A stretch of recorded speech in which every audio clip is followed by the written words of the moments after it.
There are women who walk into history, wrapped in silk and ceremony, remembered for a wedding, a coronation, a perfect painted portrait.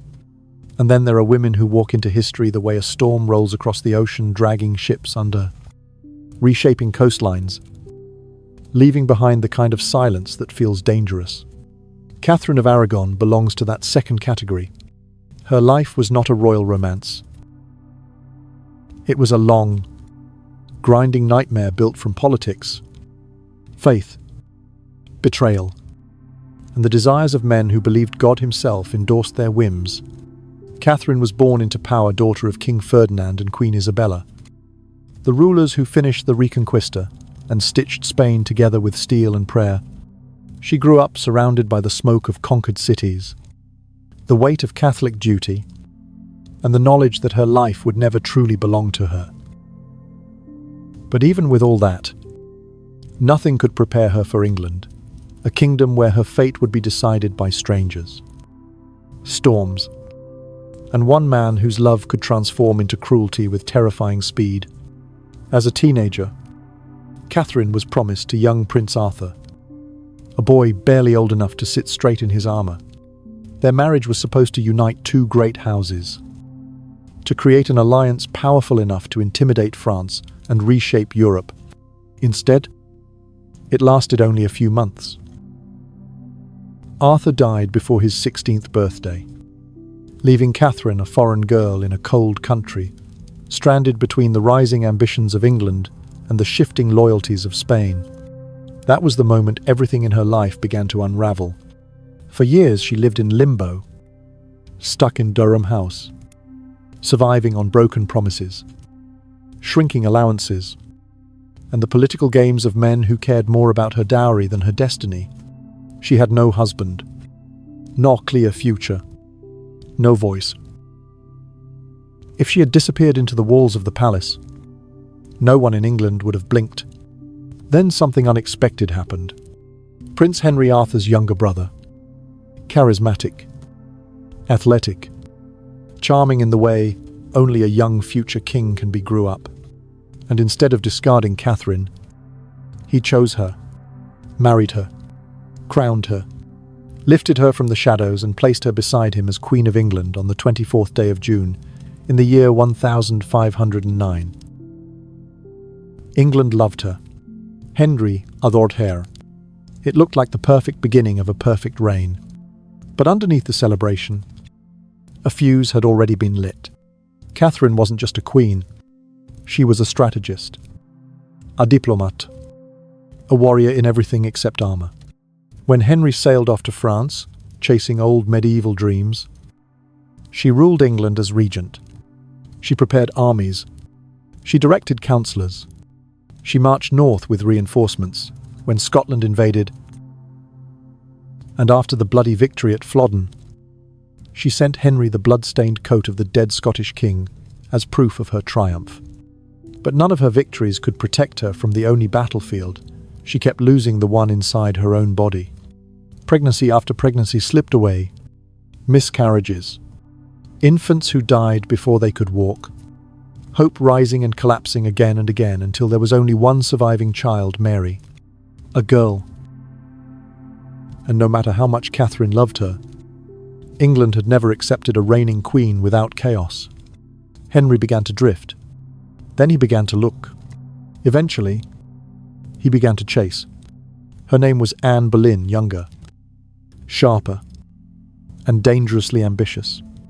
Anne didn't want to be a mistress. She wanted a crown.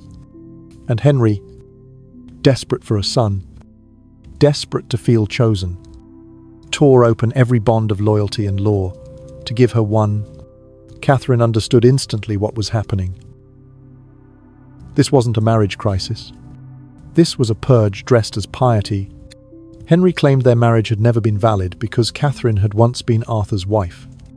After nearly 2 decades of devotion, partnership, and public service, he told the world that Catherine had never truly been his queen at all. But Catherine didn't break. She fought back with a dignity so unshakable, it frightened even Henry. She stood before judges, ambassadors, priests, Shulas, and the king himself, and insisted she was his lawful wife. She wrote to Rome.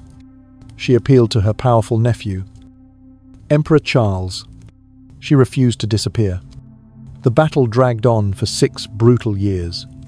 6 years of staged hearings, political manipulation, forced separations, and a slow tightening of the cage around her life. 6 years of being moved from palace to palace, kept away from her daughter Mary, surrounded only by loyal Spaniards and guarded servants. 6 years of watching the man she once loved twist religion into a weapon so he could claim that God wanted her erased. When Henry finally declared himself the head of the Church of England and granted himself the annulment, the world Catherine had known simply dissolved. Anne was crowned. Catherine was exiled. Even her name, Queen, was stripped away. She died on the 7th day of January, in the year 1536. Alone in a draughty castle, her heart blackened by cancer. England mourned her. Henry celebrated in yellow, the colour of joy. But Catherine still won.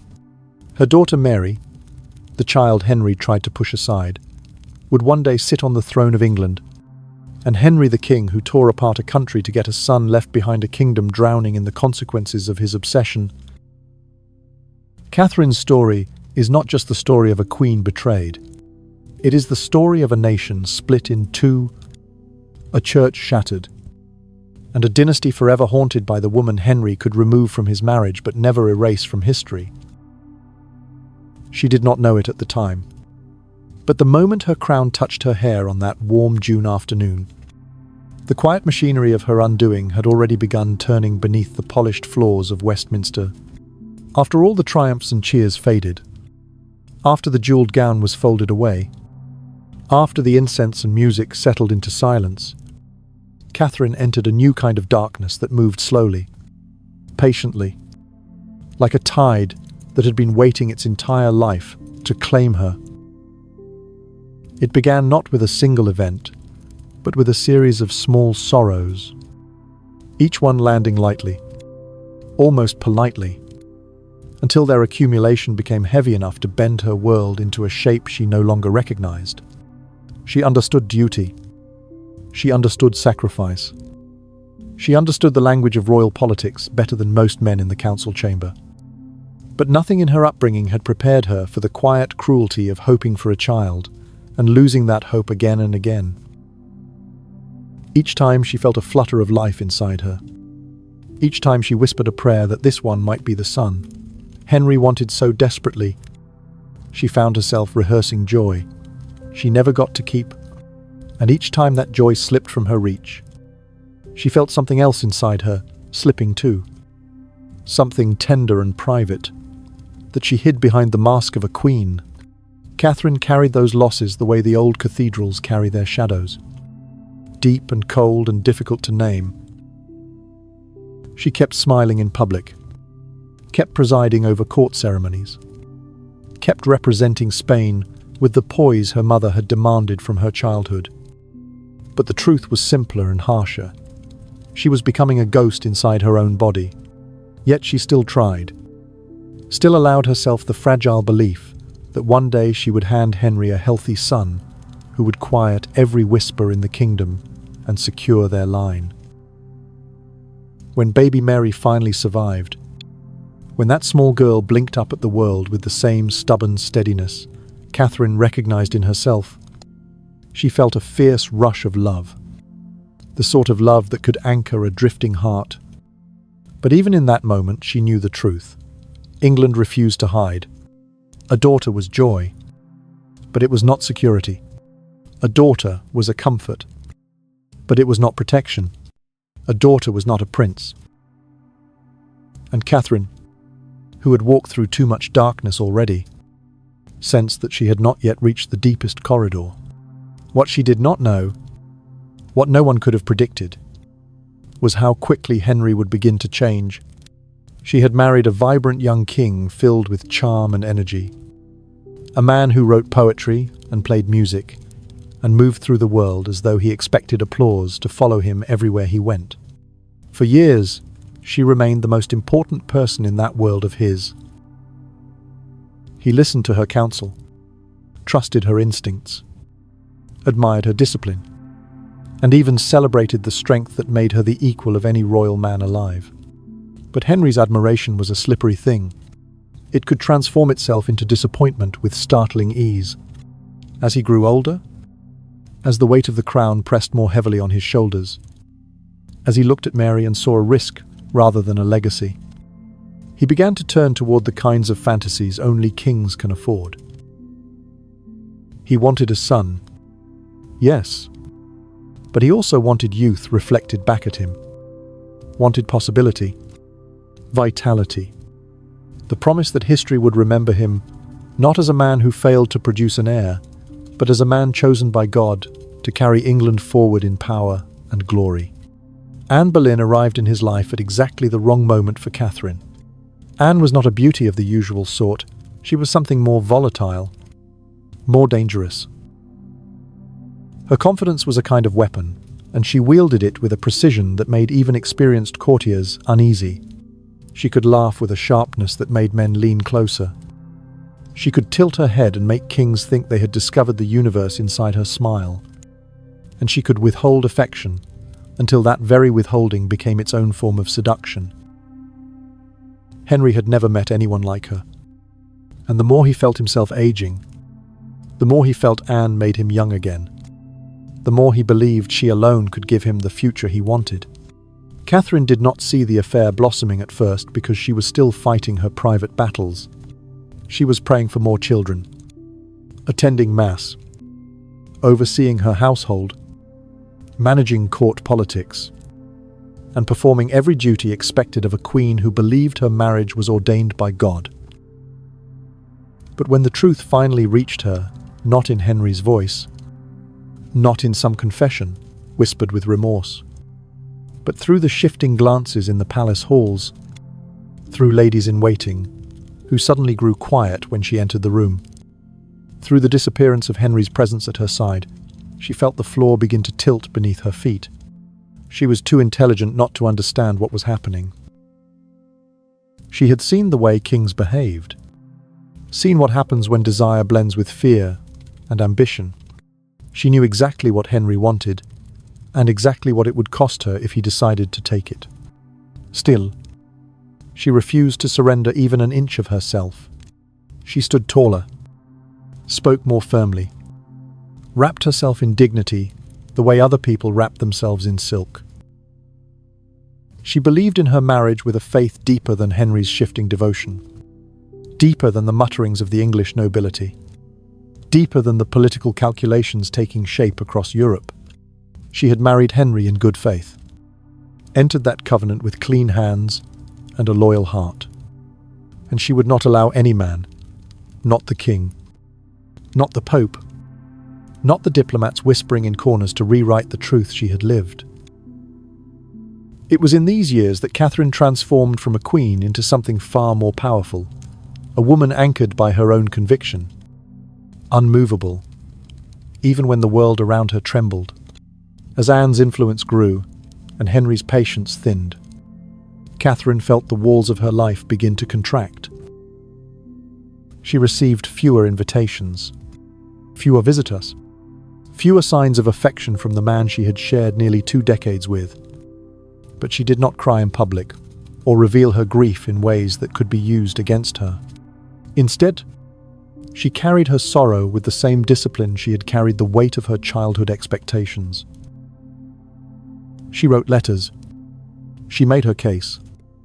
She pleaded her truth, not as a desperate wife, but as a woman who understood the moral architecture of the world, far better than the king who was willing to tear it down.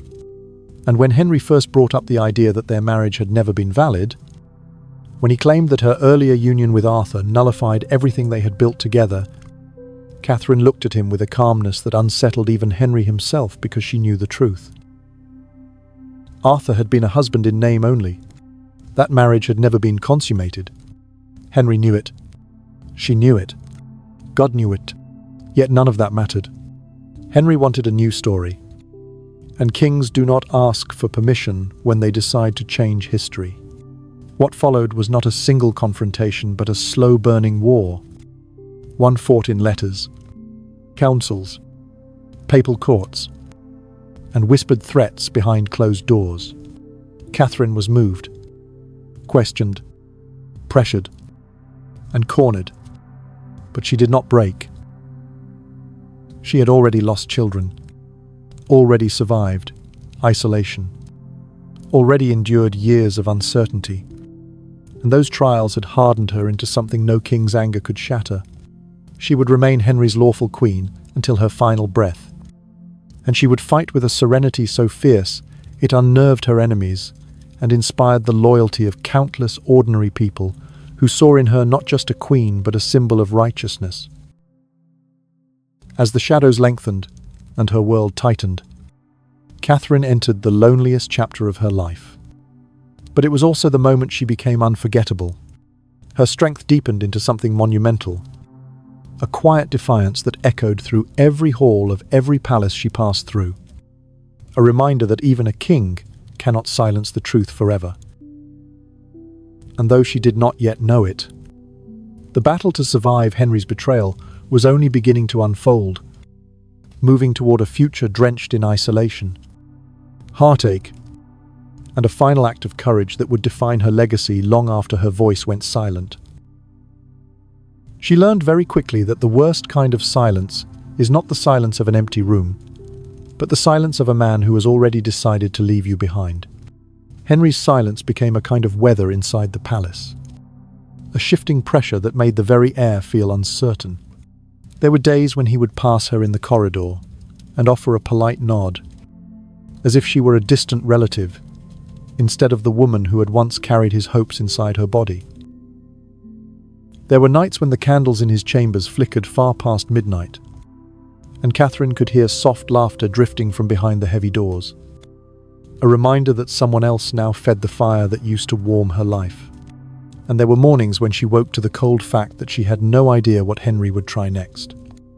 No way of predicting which new argument or maneuver would be used to unravel everything she had spent half her life building.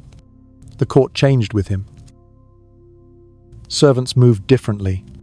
Courtiers learned to lower their voices. Ladies in waiting stepped lightly across the stone floors, avoiding eye contact, as though grief were contagious, and Catherine must be avoided for their own safety. This was how power worked in England. It did not shout. It whispered. It shifted.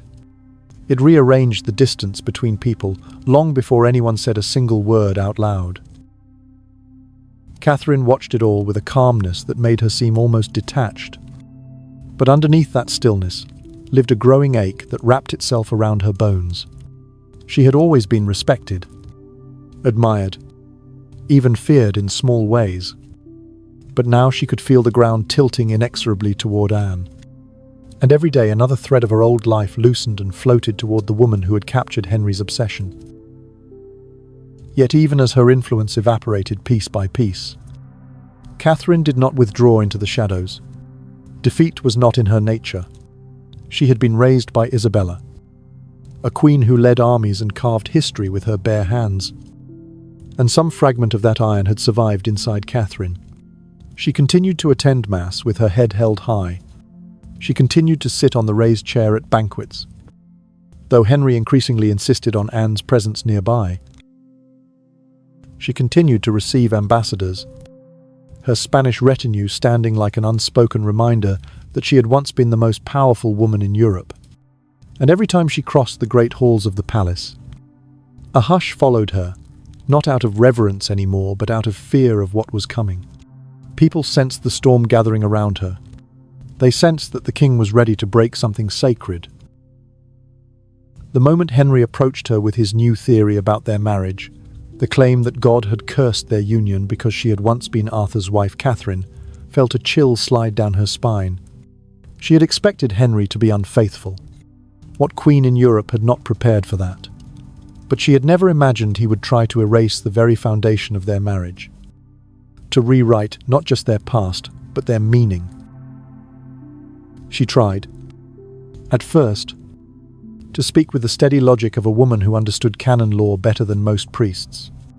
She reminded him that the Pope had granted them a dispensation. She reminded him that their union had been valid in the eyes of God and kings alike. She reminded him gently that Arthur had never touched her, but Henry had already slipped into a dream where Anne was the future and Catherine was the obstacle. The terror of that revelation unfolded slowly, like a candle burning down to expose the wick beneath. Catherine felt something old and cold awaken inside her. A sense that she was no longer dealing with the man she had married, but with a king who had convinced himself that God had delivered him a special exemption from morality. Henry's voice softened around Anne, hardened around Catherine, and grew sharper with every passing month. He surrounded himself with scholars willing to twist scripture until it screamed the answer he wanted. He began attending private meetings from which Catherine was excluded. And then the requests for her to step aside, to retire quietly, to accept a title lesser than queen, to declare herself something vulnerable and disposable so that the path toward Anne would clear.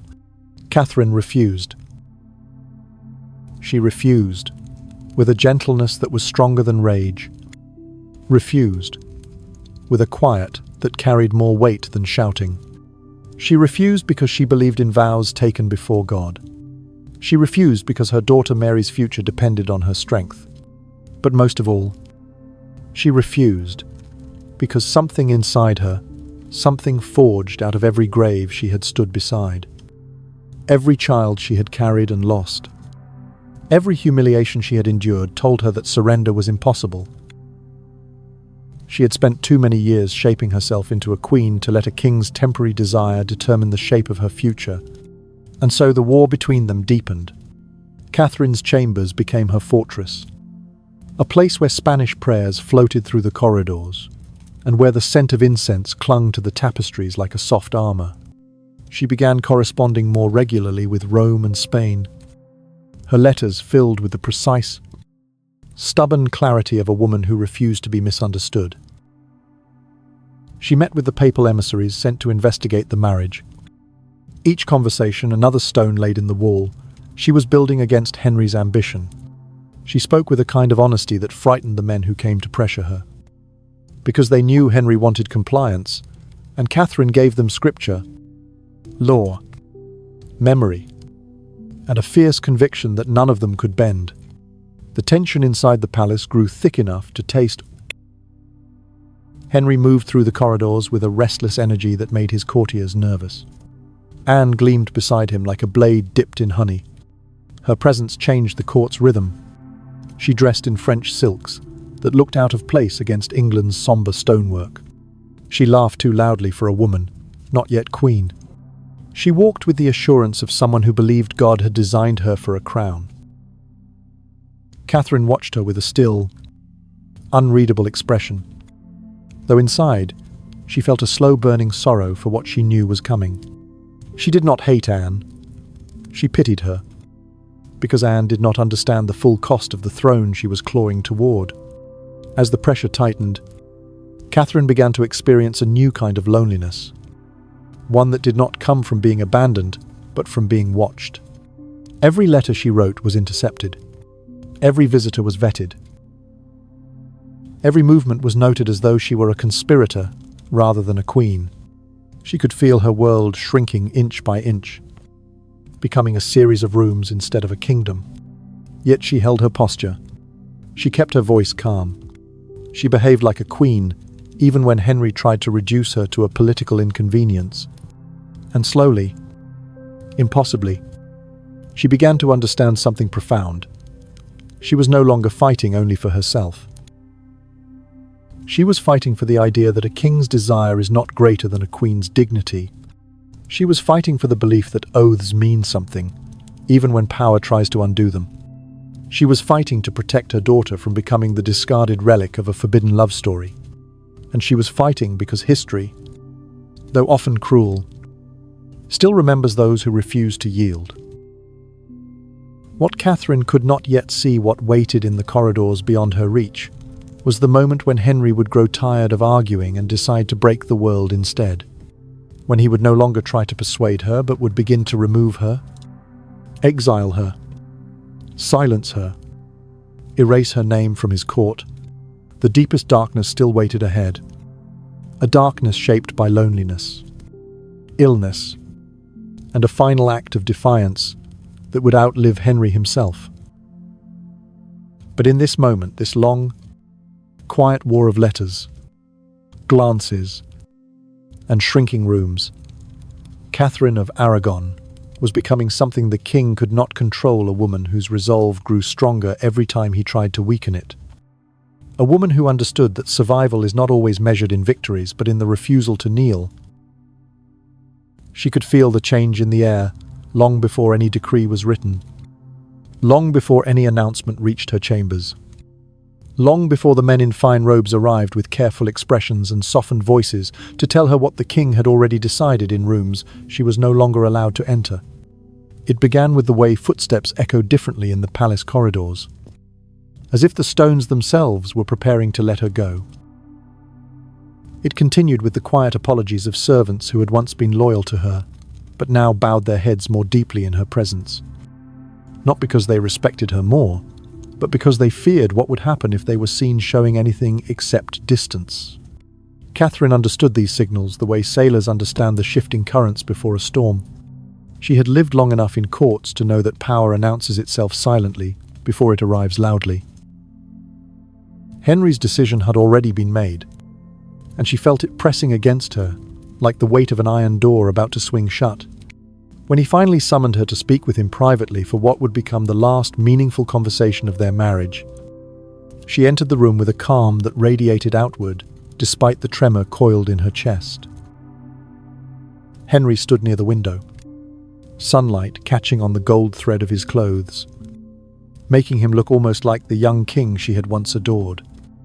But his face had changed, sharpened by years of pride and frustration and the intoxicating influence of a woman who whispered promises of sons and legacy into his ear.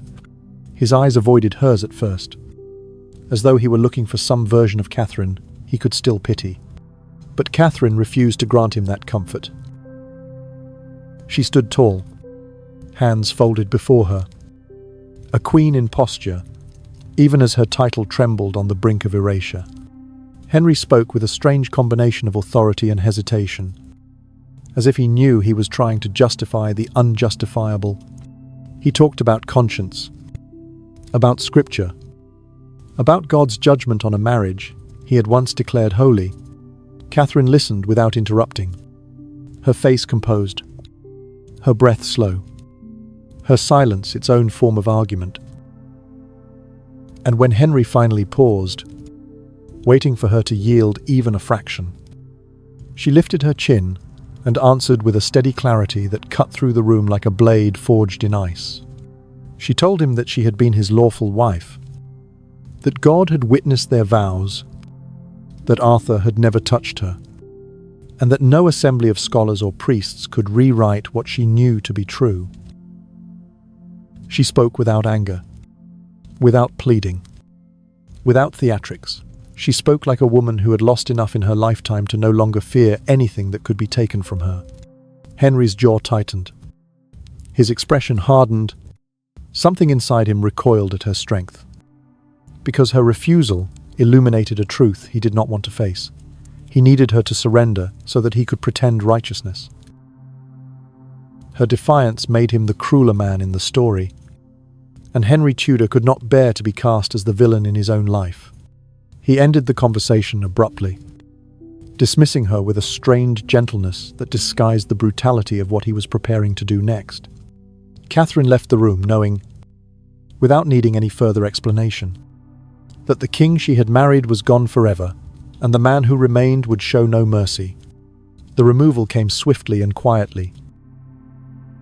She was ordered to leave the palace for the moor, a residence far from the political centre, where the court now revolved around Anne Boleyn.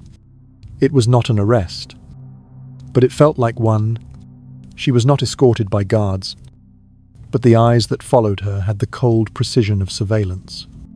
Every piece of furniture she had chosen, every tapestry she had touched, every candle she once lit during sleepless nights, all stayed behind in rooms that would soon be rearranged to fit another woman's life. Catherine stepped into the carriage with the grace of someone boarding a ship already taking on water.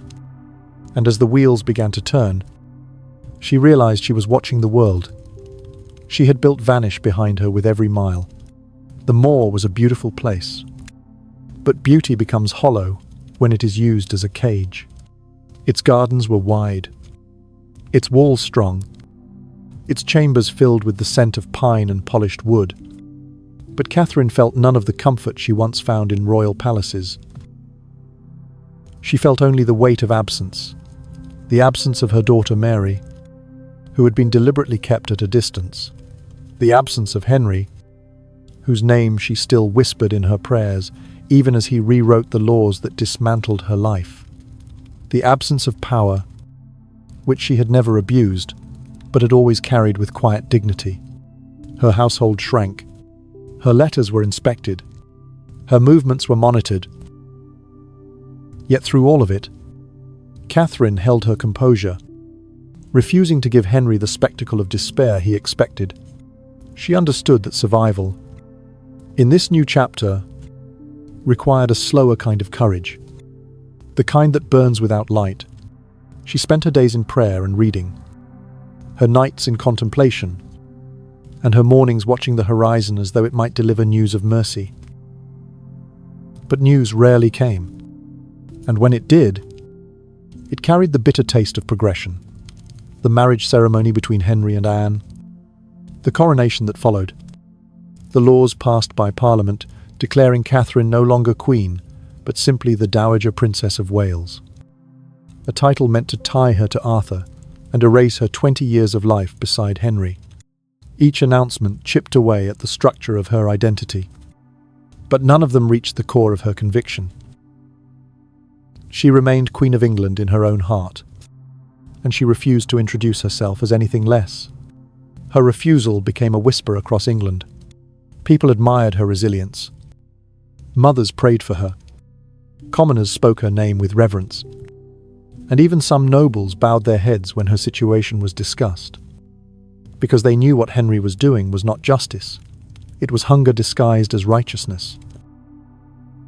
Catherine's name became a symbol, and Henry, who feared symbols almost as much as he feared rivals, tightened his hold even further. Visitors required permission. Letters were seized. Her Spanish household was reduced.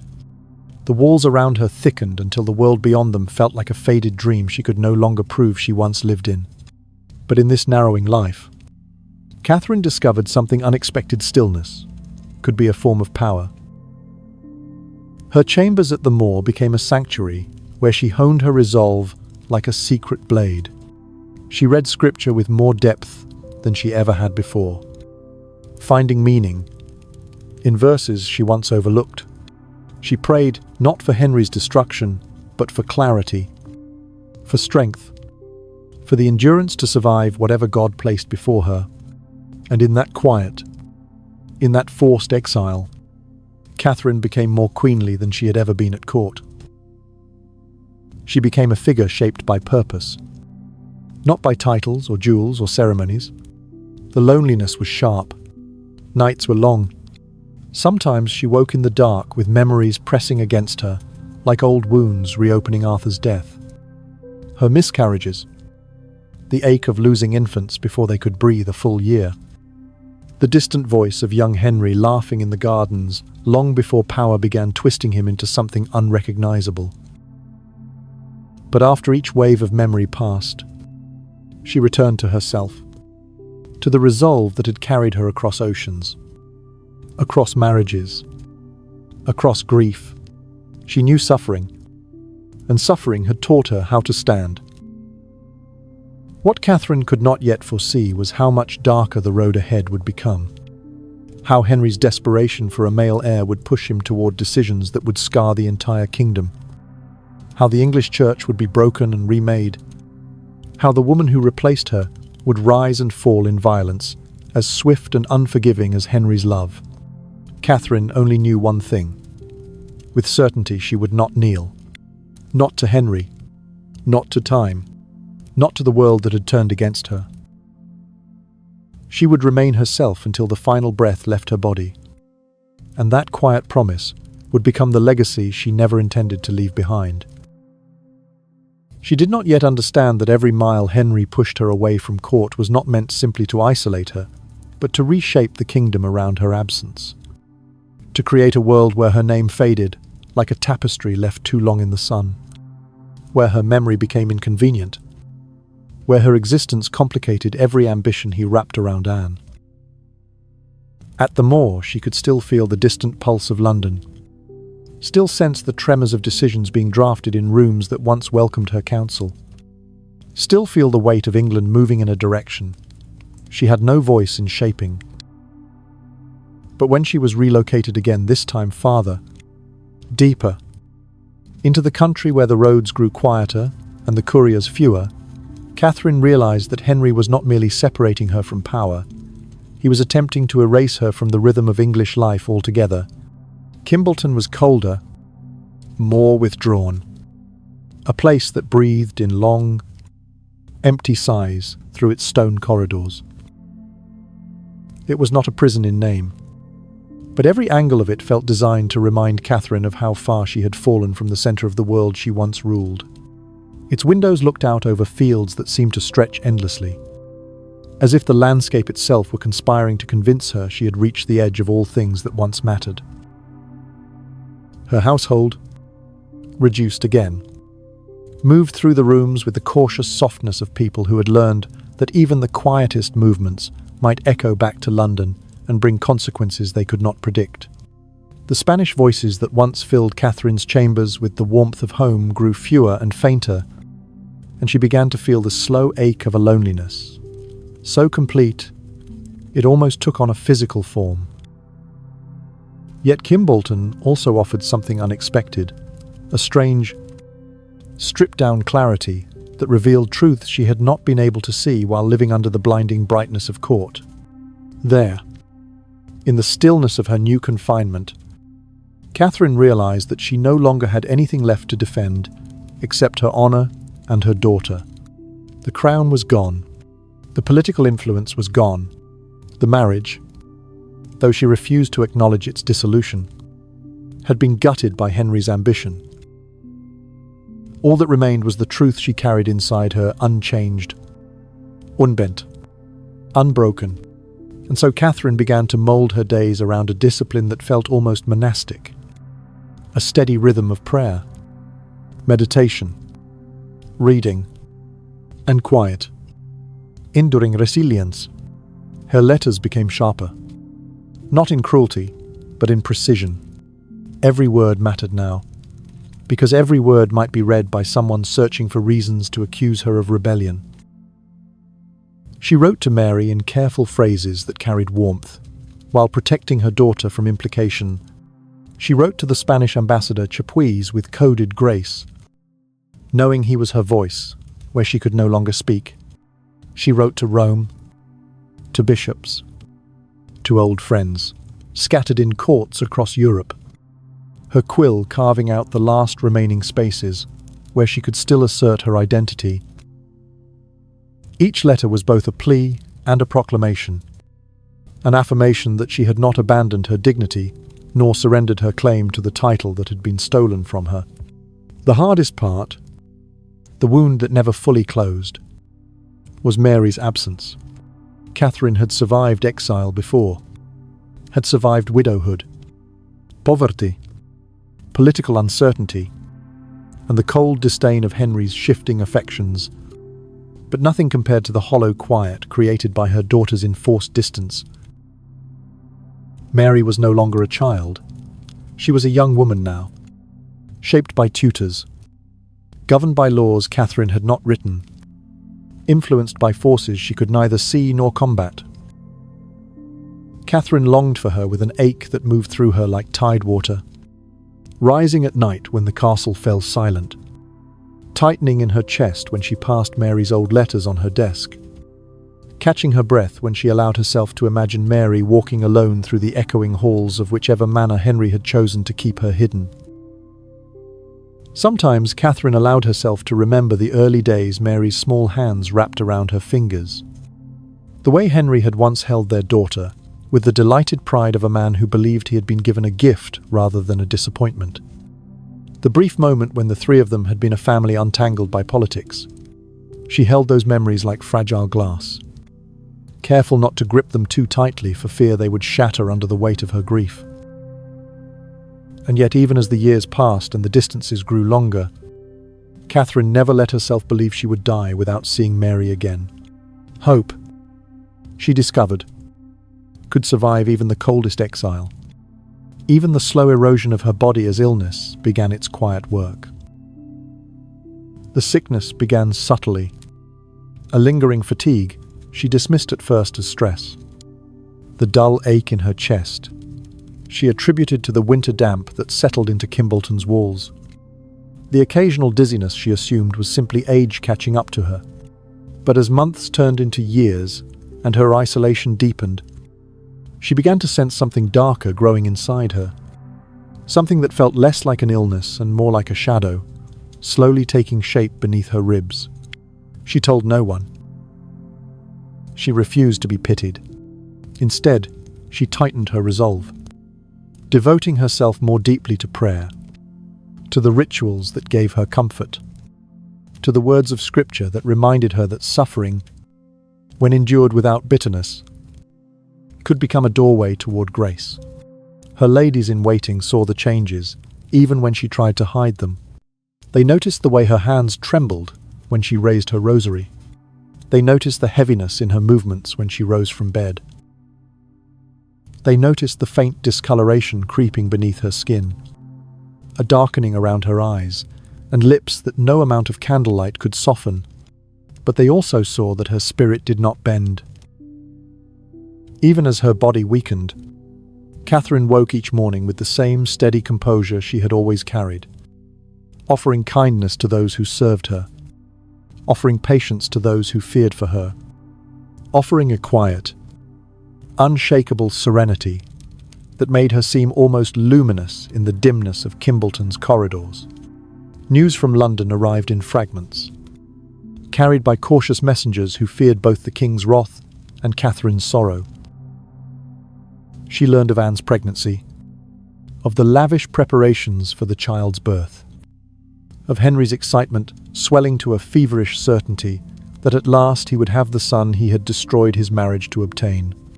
Catherine listened to these reports with a neutrality that would have shocked anyone who did not understand her. She neither celebrated nor despaired, neither blamed Anne nor envied her. Instead, she folded each piece of news into the quiet chamber of her heart where she kept her grief, her memories, and her prayers for Mary. She understood better than anyone that God's plans often unfolded in ways kings could not predict. As her strength waned further, Catherine found herself returning to the deepest parts of her past, the dusty courtyards of Spain, the sound of her mother's commanding voice, the rustle of papal documents that had once promised her security, the chill of English rains that greeted her when she first arrived as a young bride full of hope. She felt the thread of her life stretching backward across decades, weaving through victories and losses, triumphs and disappointments, forming a tapestry she had not chosen, but had lived as faithfully as she could. And in that reflection, she found a kind of peace that nothing Henry had done could strip from her. Catherine did not know when the end would come, only that it was drawing nearer with each passing winter wind that rattled the windows of her chamber. She sensed it the way sailors sense an unseen storm, an instinctual tightening in the air around her, but she did not fear it. She had faced far worse than death. She had faced abandonment, injustice, humiliation, and the slow dismantling of her identity. Yet she had remained herself, unyielding in faith, unwavering in dignity, unbroken in spirit. Death, she knew, would not be a defeat. It would simply be the moment when her suffering lost its grip and her truth became impossible to bury. What Catherine could not see, but what history would remember with a clarity sharper than any blade, was that her quiet endurance had already reshaped England in ways Henry never intended. Her refusal to bend had forced him to break the very church he relied upon. Her exile had become a symbol that neither kings nor kingdoms could ignore. And her daughter, her beloved Mary, would one day step out of the shadows Henry had shoved her into and claim a crown forged through the fire of her mother's suffering. Catherine's story was far from over. Even as her life drifted toward its twilight, the kingdom would continue to twist and fracture around Henry's obsessions. Faith would splinter, blood would spill, crowns would topple. But the memory of Catherine of Aragon, the queen who refused to kneel, would remain standing long after her body surrendered to its final rest.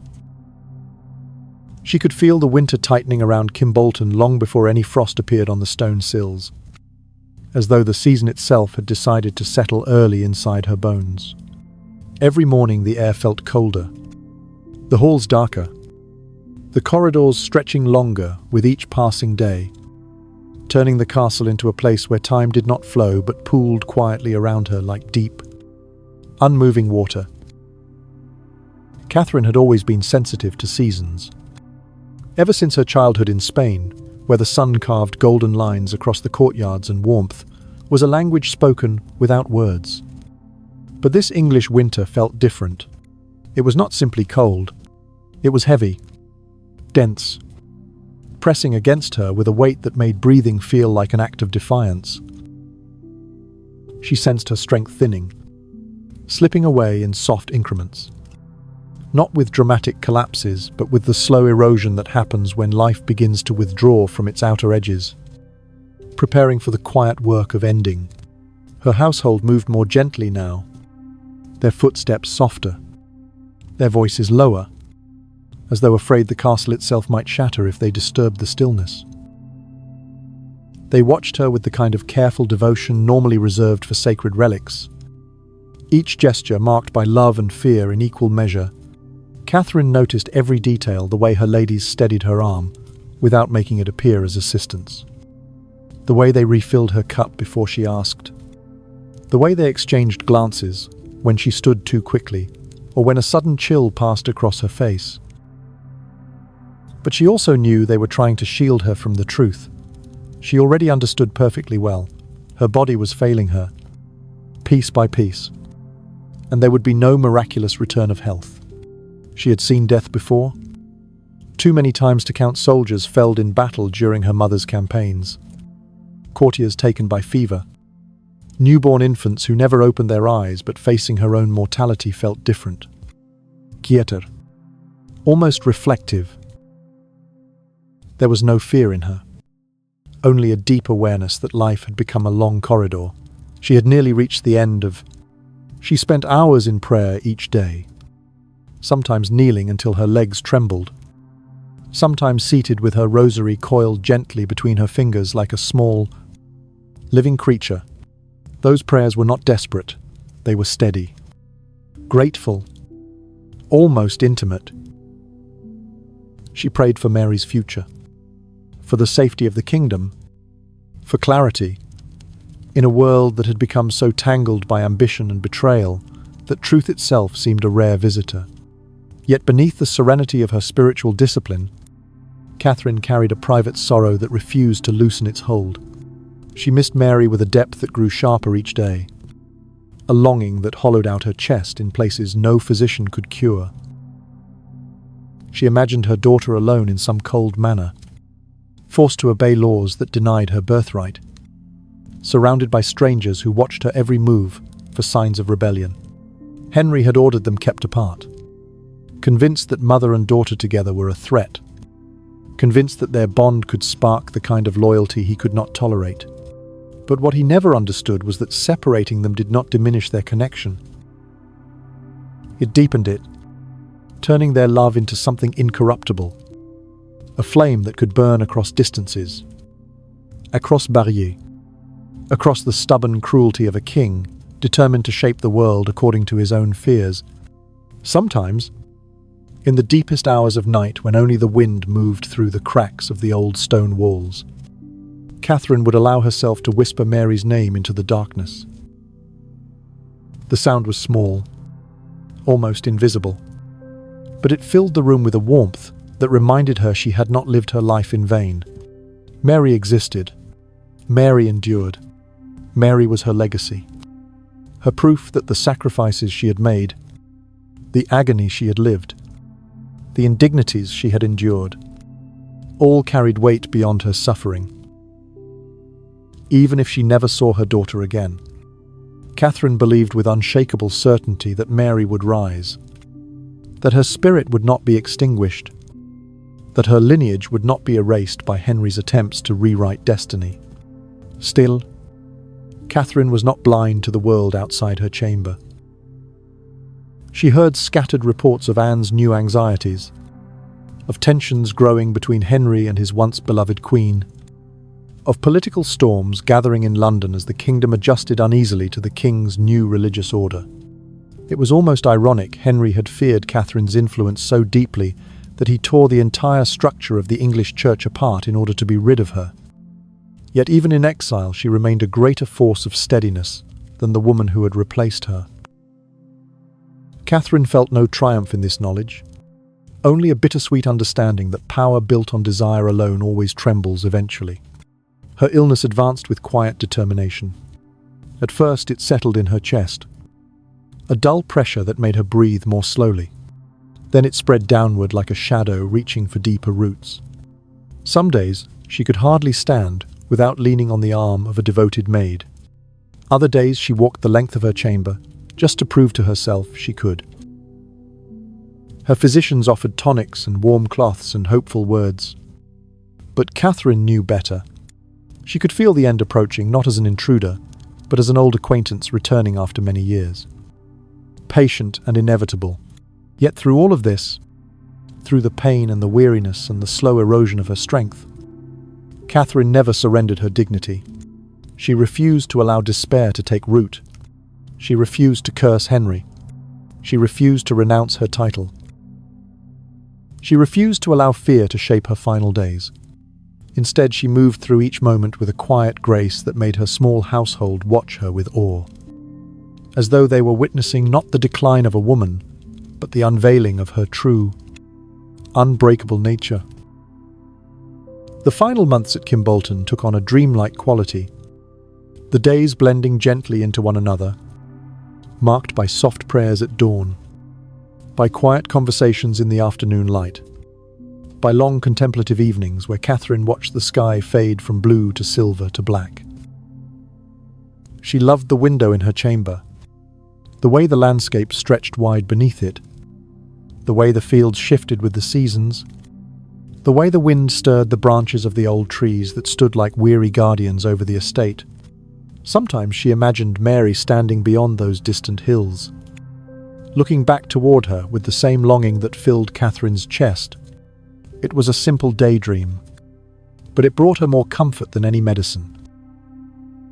Then, one bitter morning, a letter arrived, an unexpected letter, carried with an urgency that made Catherine's ladies exchange startled glances. It was not from Henry. It was not from the court. It was from Mary. A short message, carefully phrased to avoid danger. But the moment Catherine recognized her daughter's handwriting, her breath caught in her throat and the room seemed to brighten around her. Mary wrote that she prayed for her every day, that she loved her, that she hoped God would grant them a reunion. The words pierced Catherine's heart with both joy and anguish.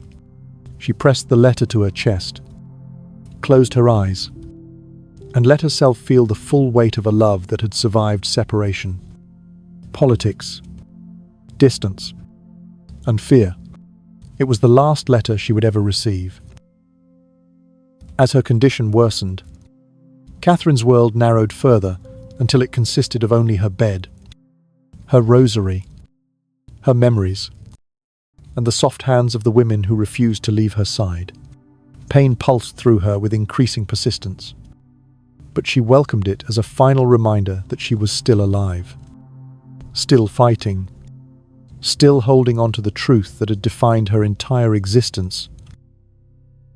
When the darkest nights came, When breathing hurt and sleep slipped away, she whispered prayers, not for salvation but for endurance, for the strength to remain herself until the end.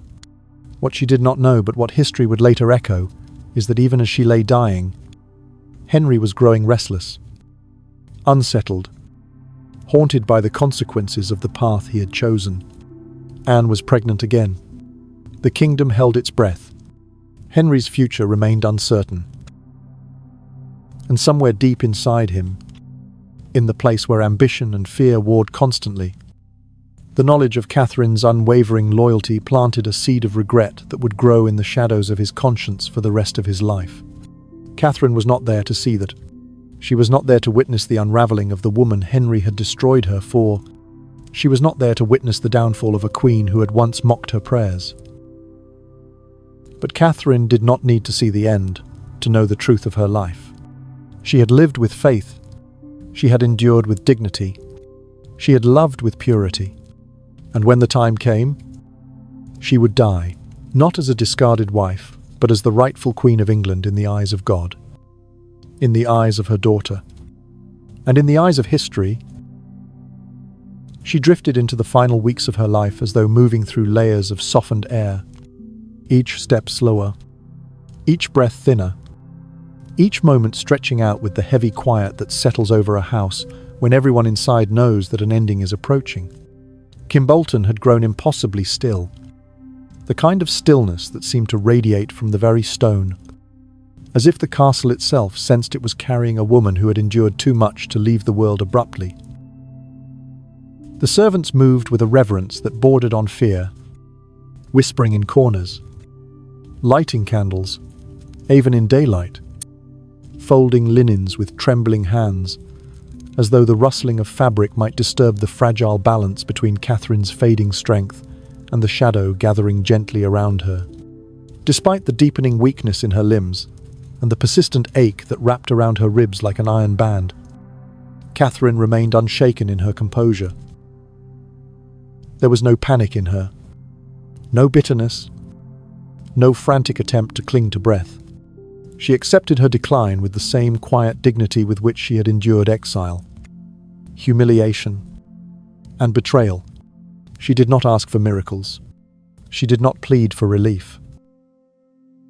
Instead, she simply moved through her remaining days with a soft, unwavering grace that made every person who entered her chamber feel as though they were standing in the presence of something sacred, something larger than the frail body resting beneath the coverlets. Her thoughts drifted often now, not in confusion but in deliberate reflection. She revisited the roads she had walked, the sun-drenched courtyards of Spain where her childhood had unfolded under the stern yet protective gaze of Queen Isabella, the long sea voyage that had carried her toward a destiny she believed God had crafted with precision, the brief, fragile months with Arthur, the years of uncertainty that followed, the triumph of her marriage to Henry, the birth of Mary, the endless cycle of pregnancies and losses, the moments of joy threaded through decades of endurance. She reopened each memory carefully, holding it in her mind as though examining a shard of stained glass, turning it just enough to understand how light and darkness had always existed together within her life. Yet, even as her past rose before her like a series of quiet lanterns illuminating the road behind her, Catherine never allowed herself to be swallowed by nostalgia. She remained anchored in the present, tethered to the world by her concern for Mary, by her devotion to God, by her belief that her suffering had purpose, even if that purpose remained hidden. Sometimes, when the pain pulsed sharply through her chest, she pressed her hand to her heart and whispered the same vow she had whispered at every turning point of her life to remain faithful to truth, to duty, to love until her last breath. The days blurred gently together. Her ladies did everything they could to ease her discomfort. They steeped warm cloths in fragrant water infused with herbs. They brought her broth in delicate cups she could barely lift. They stroked her hair when nightmares chased her from sleep. But Catherine rarely asked for anything. She thanked them softly each time, her voice thin but unwavering. her eyes filled with a warmth that made their throats tighten with grief. Even in illness, she remained their center, a quiet, compelling force that gave shape to their loyalty. Occasionally, news from the outside world reached her, carried cautiously by those who feared upsetting her, but also understood that withholding the truth would only insult her strength. She heard that Anne's pregnancy had ended in anxiety and dread, that Henry's temper had grown unpredictable, that the court muttered about omens, about strange shifts in fortune, about the lingering guilt that seemed to follow Henry through the palace like a shadow. Catherine listened without malice. She did not rejoice in Anne's fear. She did not wish doom upon Henry. She simply absorbed the information as though it were another ripple on the surface of a faraway sea. Significant but distant. Her world was no longer determined by the movements of the court. Her world had shrunk to the walls of her room. The soft murmur of prayers, the rustle of her sheets, and the certainty that she was approaching the last chapter of a long and difficult story. Her illness progressed with quiet insistence. The darkness that had taken root inside her chest spread gradually, and every breath cost her more effort than the one before. She could feel her pulse flutter weakly beneath her skin, could sense her body releasing its hold on life with reluctant mercy. Yet a strange peace settled over her as her strength faded. She had fought every battle she could fight. She had endured every loss with patience. She had held her dignity through every cruelty. Now, at last, she felt the world loosening its grip, granting her a kind of liberation she had never known in life. One evening, as the winter light dimmed into a pale grey twilight, Catherine asked to be helped out of bed. Her ladies hesitated, alarmed, but she insisted with a firmness that startled them. They wrapped her in a heavy robe, steadying her trembling legs as she walked slowly toward the window. The air was cold, almost painfully so, but she welcomed the sting. Outside, the sky hung low above the fields, a canvas of muted silver. Catherine rested her hand on the windowsill, drawing in a slow breath that cut through her like a blade, and let her gaze settle on the horizon. For a long time she said nothing. Then, in a voice barely above a whisper, she murmured that she forgave Henry. Her ladies froze, unsure whether they had heard correctly, but Catherine repeated it with a soft conviction that left no doubt. She forgave him not because he deserved forgiveness, but because she refused to let anger stain her final hours. Forgiveness, for her, was a release, a final act of sovereignty over a life that had been shaped by the decisions of others. She knew Henry would not change. She knew he would not apologize. But forgiving him allowed her to carry nothing with her into death except truth and love. Later that night she wrote her final letter, addressed to Henry, though she knew he would not understand its meaning. She told him she wished him well. She wished him protection. She wished him guidance. And in one heartbreaking line she told him she had been his true wife in the eyes of God. There was no bitterness in her words, only a quiet sorrow that spoke of a lifetime spent loving a man who had abandoned her, but who had once been the center of her world. In the early hours of morning, as the candles burned low and the castle lay wrapped in silence, Catherine's breathing grew shallow. Her ladies gathered around her bed, their hands clasped, their eyes blurred with tears. They tried to hide from her. Catherine whispered a prayer, one last invocation of faith that had carried her across continents and through decades of suffering. Her lips moved slowly, forming words of devotion, gratitude, and hope, and then, with a final exhale that seemed to drift gently into the darkness, Catherine of Aragon slipped from life. Her ladies wept but softly, reverently, as though fearing to disturb the peace that settled over her features.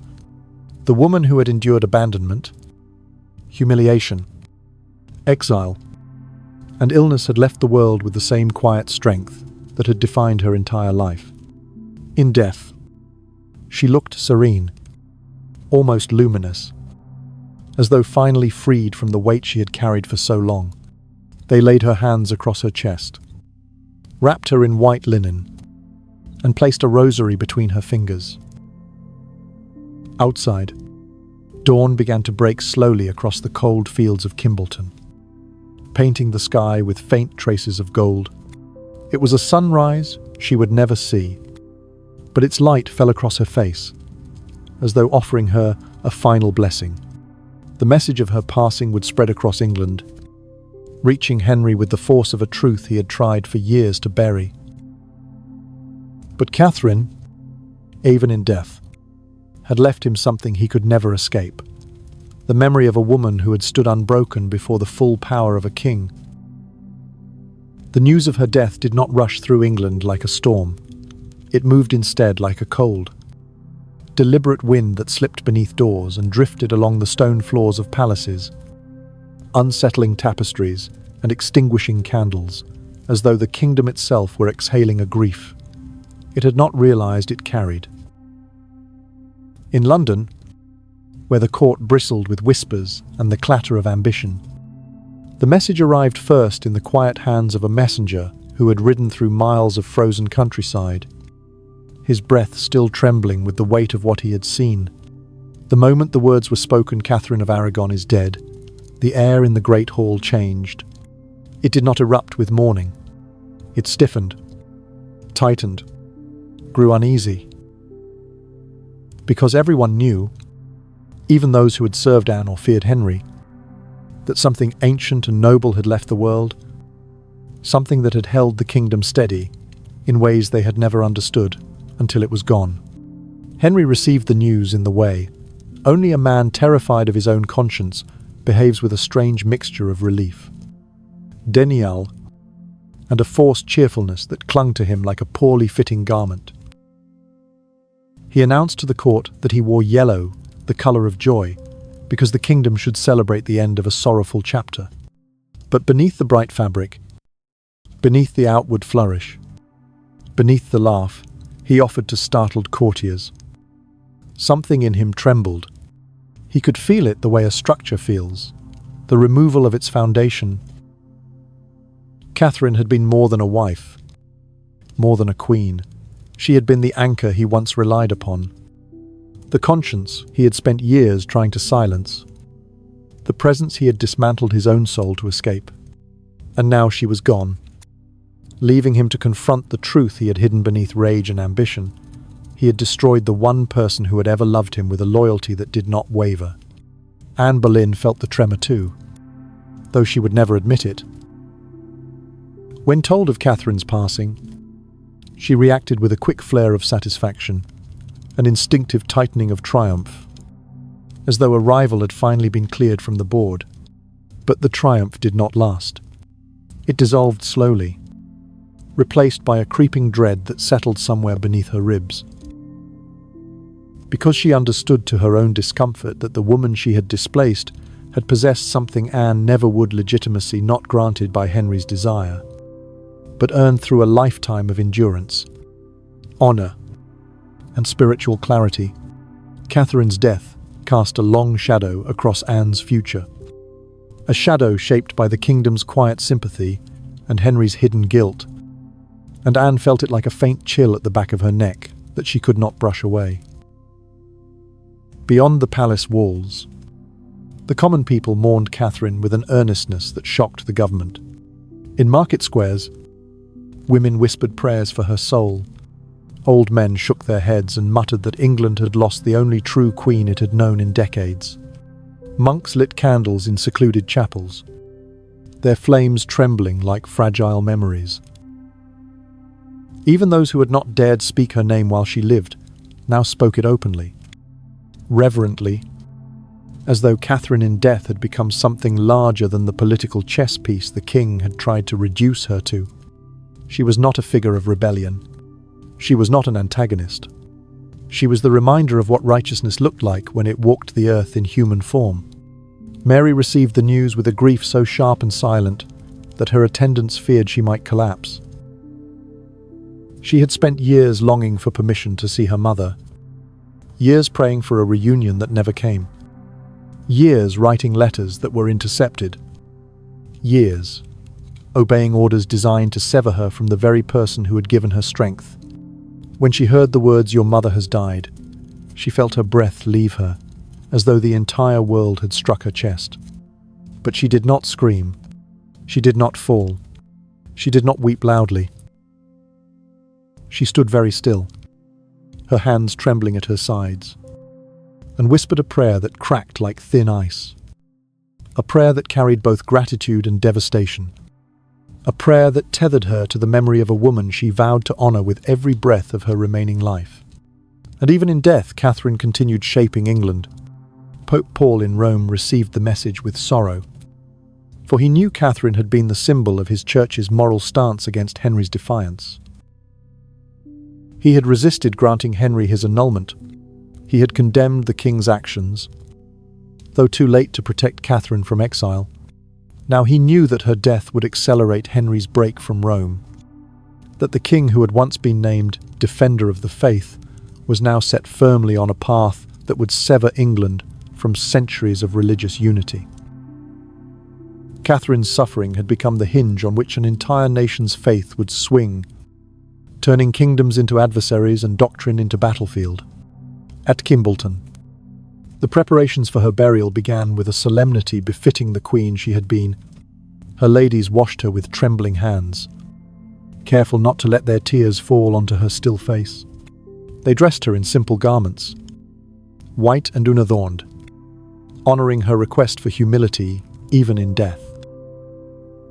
They placed a crucifix near her folded hands, the same crucifix she had held during her final hours, its surface worn smooth by decades of prayer.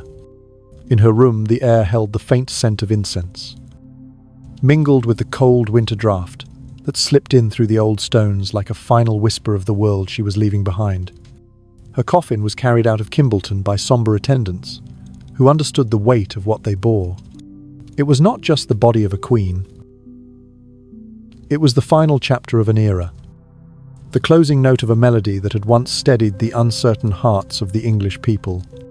Behind the procession walked her loyal servants, their heads bowed, their steps slow and reverent. Some murmured prayers, some wept quietly. All felt the gravity of following her on this last journey. One, she had walked alone too many times in life, but would not walk alone now in death. The weather was bleak on the morning her funeral procession set out. The sky, an unbroken grey sheet, stretched taut over the frozen countryside. The wind carried the scent of distant smoke from villages she had never been allowed to visit. The horses moved slowly, their hooves thudding softly on the frozen earth. The people who watched from the roadside removed their caps and bowed their heads, some crossing themselves, others murmuring her name as though speaking it aloud might somehow bring her back. No crowds gathered for Anne's coronation in this way. No songs had been sung for Henry's declaration as head of the church. With this kind of reverence, only Catherine, in death, summoned the quiet devotion of a kingdom that had learned too late the depth of her worth. When the procession reached Peterborough Abbey, the monks received her with a solemn grace, knowing they were burying not just a queen but a woman whose suffering had altered the course of English history. The ceremony was simple, stripped of grandeur by Henry's command. Yet the atmosphere inside the abbey felt richer than any royal funeral filled with trumpets and gold. The voices of the monks rose in slow, mournful chant, echoing through the stone vaults like centuries of prayer gathered into one final offering. Those present felt an ache that pressed against their throats as they watched her coffin lowered into the earth, the sound of it settling a soft, irrevocable reminder that a chapter of England's soul had closed. Henry did not attend, perhaps because he feared being confronted with the consequences of his own choices, or perhaps because he knew that the sight of her coffin would undo him in ways he was not prepared to face. Anne did not attend either. Her absence, a symbol of the crown she wore but could never truly inherit. Only Mary was denied the right to stand by her mother's grave. And this became the wound that would never stop bleeding inside her. She had lost her mother without being allowed to hold her hand, without being able to speak farewells, without being permitted to witness the final moment of a life that had shaped her. The abbey grew quiet after the funeral. The monks returned to their duties. The kingdom returned to its unrest. But the earth above Catherine's grave remained still, undisturbed, as though recognizing the sanctity of the woman it held. Years later, the dust of her resting place would become a pilgrimage site for those who still believed in her righteousness, who still whispered her name with devotion, who still knew that queenship had never been determined by ceremony, but by the character of the woman who bore its weight. And in London, in the chambers of the king, in the private rooms where ambition had once burned so brightly, it blinded everyone around it, Henry found himself unsettled by a quiet he could not explain. Something in him felt hollow now, something old and unacknowledged, stirring beneath the layers of pride and denial. He had won the crown he wanted for Anne. He had won the theological battle he waged against Rome. He had won the freedom to declare himself the supreme authority over the souls of his people.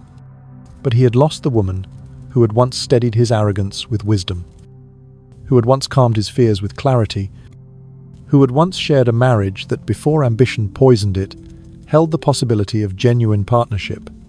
Henry had gained everything he believed he wanted, but he had lost the only woman whose absence would haunt him forever. In the weeks following her burial, England did not settle back into rhythm as Henry expected. Instead, the kingdom seemed to breathe unevenly, as though the loss of Catherine had knocked something out of alignment deep beneath the surface. Sounds inside the court grew sharper, conversations more tense, glances more wary. It was as if the spirit of the woman Henry had cast aside continued to move through the corridors, brushing against tapestries, whispering through the stone, reminding everyone that righteousness does not vanish simply because a king declares it inconvenient. Henry tried to move forward, tried to bury himself in celebration of Anne's pregnancy, tried to convince himself that Catherine's death had freed him at last. But freedom built on guilt does not behave like true liberation. Instead, it coils inside the chest, tightening its grip with each denied memory. Anne sensed the change more quickly than Henry. She felt it in the coolness of courtiers who bowed before her, but did not soften their gaze. She felt it in the way servants avoided speaking Catherine's name, not out of loyalty to Anne, but out of fear that they might betray their sympathy. She felt it in the subtle cracks forming in Henry's confidence, the way his laughter faltered mid-sentence, the way his eyes darkened when he thought no one watched. Catherine's death had not cleared Anne's path. It had carved a wound into the very foundation of Henry's authority, a wound that would bleed into their marriage long before Anne realized how deep it truly ran. Henry tried to drown the unease with proclamations and festivities, insisting that the future was bright now that fate had removed the burdens of his former marriage. But late at night, when the palace dimmed and the guards grew still in their posts, Henry found himself haunted by thoughts he had spent years suppressing. He remembered Catherine's unwavering gaze in their last true conversation, the calmness with which she defended her marriage, even when she knew it was already being dismantled. He remembered her faith, her dignity, her patience, her ability to remain composed even when he himself had cracked under pressure. He remembered the way she had once smiled at him with a softness he had never again found in another woman. A smile that made him believe for a brief, fleeting moment that kingship did not have to be lonely. Regret moved through him like a ghost. He fought it, rejected it, denied it. But regret does not listen to kings nor obey their decrees. It lingered in the silence. It followed him into the chapel. It echoed behind his thoughts when he stared into the fire. And as Anne's belly grew heavy with the child, he believed would finalize everything he had sacrificed. Henry's fear began to swell beneath his certainty, a fear that perhaps God had not blessed his choices after all. Outside the palace, the people spoke Catherine's name, with reverence that unsettled the crown. Men in taverns raised quiet toasts to her memory. Women told their daughters stories of her strength, her endurance, her unwavering virtue. Priests, even under the threat of the king's wrath, whispered prayers for her soul, their voices trembling with admiration. Catherine, in death, had become what Henry never intended, a symbol of righteous suffering. A mirror reflecting the kingdom's unease with the king who had torn apart his marriage and his church. No proclamation could erase the affection people felt for Catherine. Affection, built not on glamour or power, but on the quiet heroism she had displayed through years of hardship. Mary, now more isolated than ever, carried her grief like armor. She folded her sorrow into silence, refusing to weep in front of those who had helped enforce her separation from her mother. She prayed for Catherine with fierce devotion, whispering her mother's name as though it were both a comfort and a vow. She wore black, not because Henry permitted it, but because she needed the color to anchor her mourning. And even when Henry ordered her to acknowledge Anne as queen, Mary stood firm in the belief her mother had taught her, that truth is not something that can be rewritten to please a king. Her defiance frightened Henry, irritated Anne, and unsettled the court.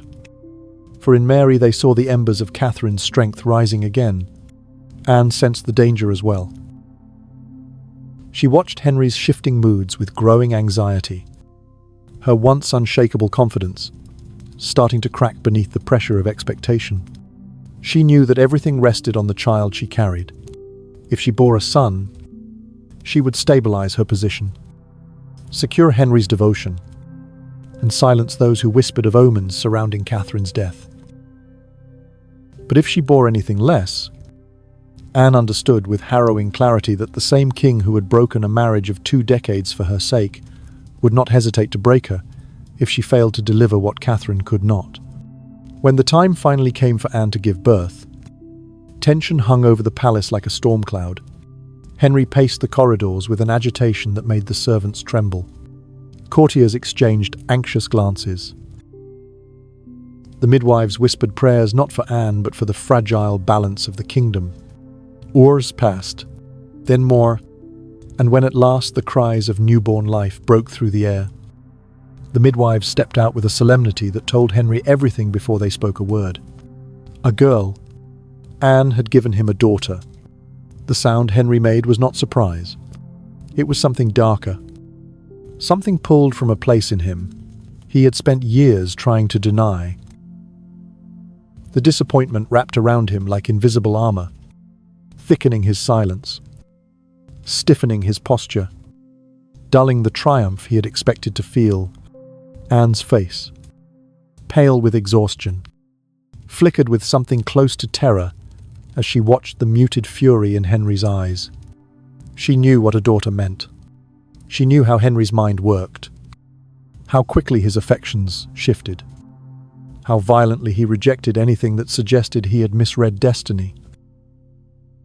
And in that moment, as Elizabeth cried in her arms, Anne realized she was stepping onto the same road Catherine had walked, a long and merciless path paved with Henry's unmet expectations. The kingdom received the news with caution. Some celebrated Elizabeth's birth. Others whispered that the failure to produce a male heir was a sign that Henry's marriage to Anne had never been blessed. Still others murmured Catherine's name in hushed tones, as though invoking her might somehow restore balance to a world that was already beginning to fracture. But the person who felt the weight of this new reality most heavily was Mary.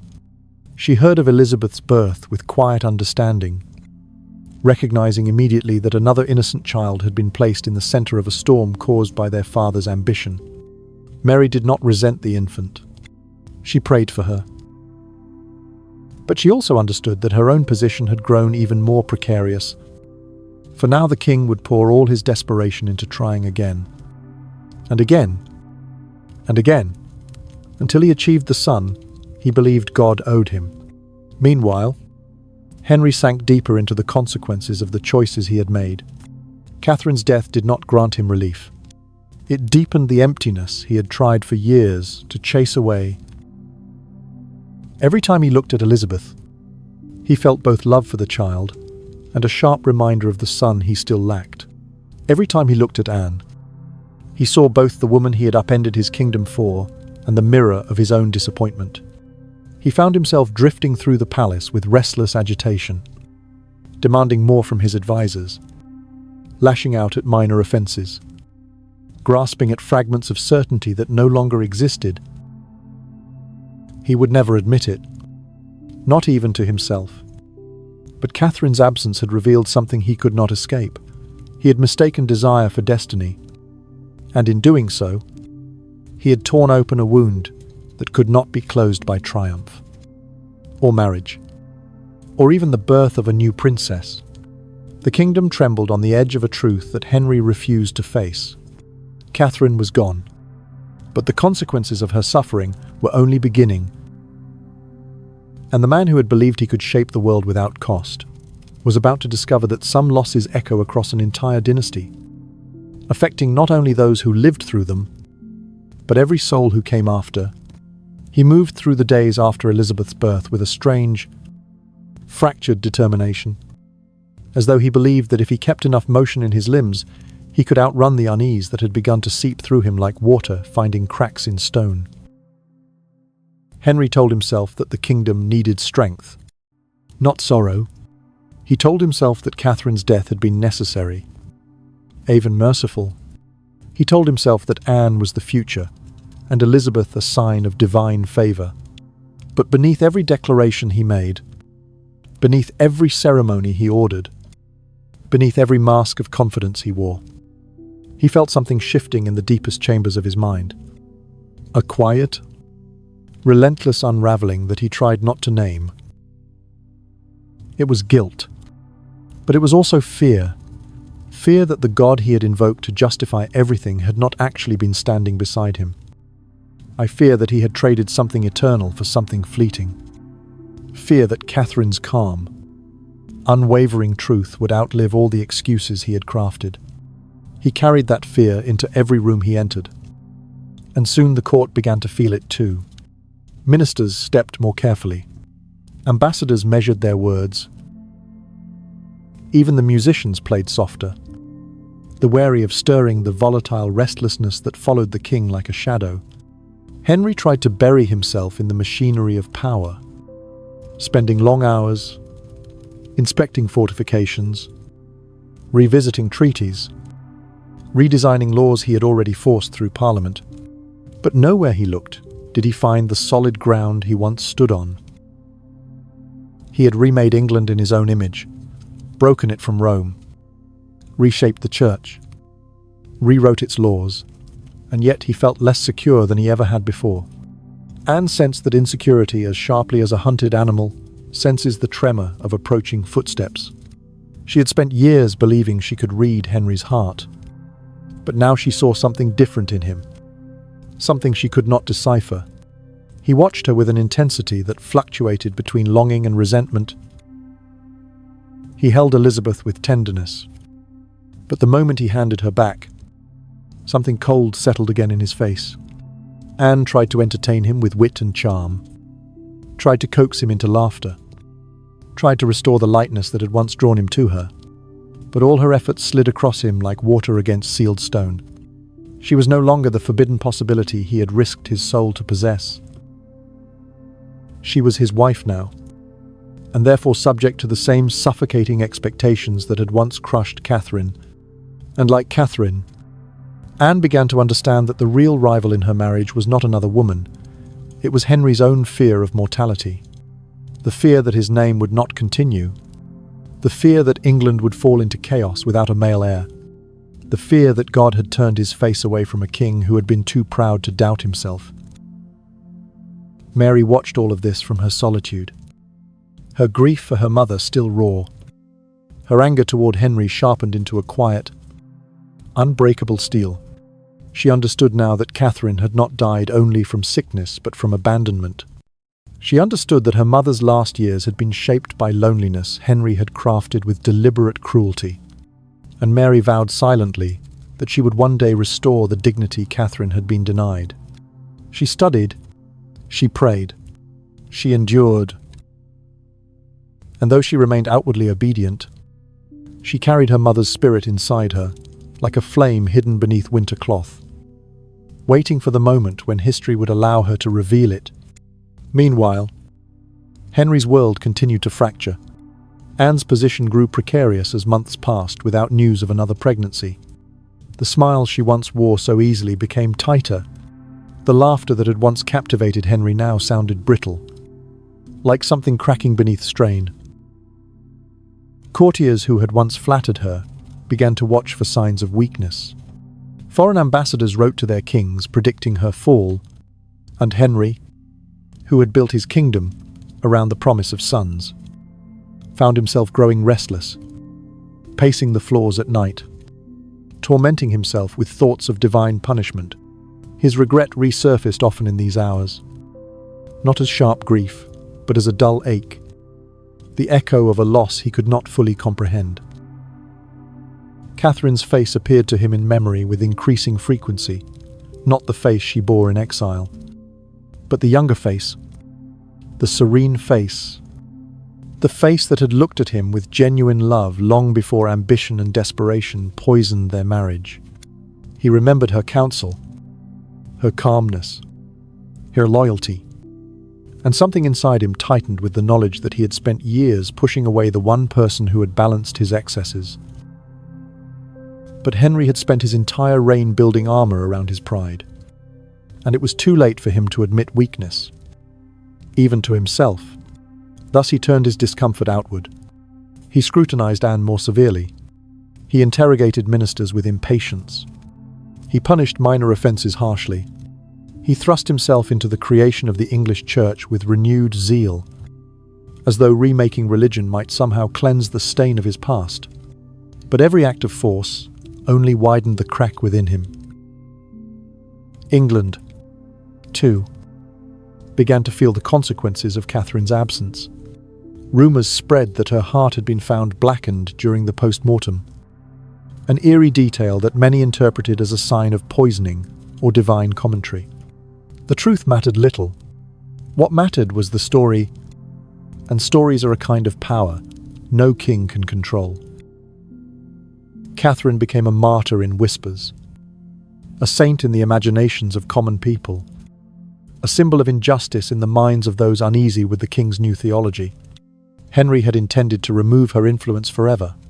Instead, he had cemented it into the cultural memory of the kingdom.